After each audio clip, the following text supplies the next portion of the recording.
అప్పట్లో వాట్సాప్లో మెసేజ్ బాగా సర్క్యులేట్ అయ్యేది.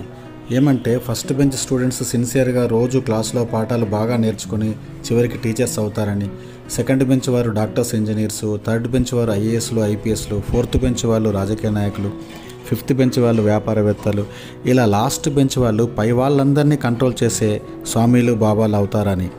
అంటే ఎంత బ్యాక్ బెంచ్కి పోతే అంత సక్సెస్ అవుతున్నారని అనిపిస్తుంది కదా. కానీ ఇక్కడే చిన్న లాజిక్ మిస్ అయింది. మొదటి బెంచ్లో అందరూ ఏదో ఒక రకమైన ఉద్యోగం చేస్తూ మినిమం గ్యారంటీతో హ్యాపీగా బ్రతికేస్తారు. సెకండ్ బెంచ్లో 70%, థర్డ్ బెంచ్లో 50%, ఫోర్త్ బెంచ్లో 20%, ఫిఫ్త్ బెంచ్లో 10%, అట్లా లాస్ట్ బెంచ్లో 1% మాత్రమే పైన చెప్పుకున్నట్లు సక్సెస్ అవుతారు. 1% మాత్రమే సక్సెస్ అయ్యే లాస్ట్ బెంచ్లో మిగతా 99% వాళ్ళంతా చెప్పుకోలేని వృత్తుల్లో జీవితాంతం అప్పుల్లో, అవమానాలతో ఆత్మను చంపుకొని బ్రతికిడుస్తారు.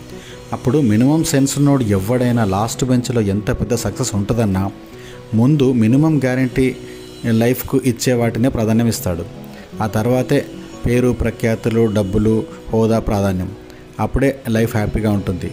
అంతేగా మరి.